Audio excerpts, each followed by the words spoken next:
Tandanya kau ni nak tunjuk hebat depan awal-awal sekolah ni. Padahal guys, diorang ni tak suka pun kau sebenarnya.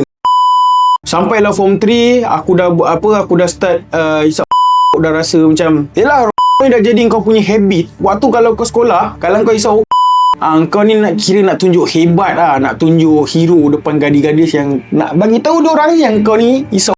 Padahal guys, benda tu nampak macam sampah tu. Tapi itulah zaman aku waktu tu, kau tandanya kau ni nak tunjuk hebat depan awal-awal sekolah ni. Padahal guys, diorang ni tak suka pun kau sebenarnya. Dia tak suka pun kau isap, suka bau busuk kau tu. Tapi waktu tu kau nak tunjuk hebat, kau nak tunjuk kau paylah. Wah, isap bro. Time tu lama-kelamaan terlibat dalam dunia tiba-tiba guys, tak jadikan cerita. Guys, kau dengar sini betul-betul.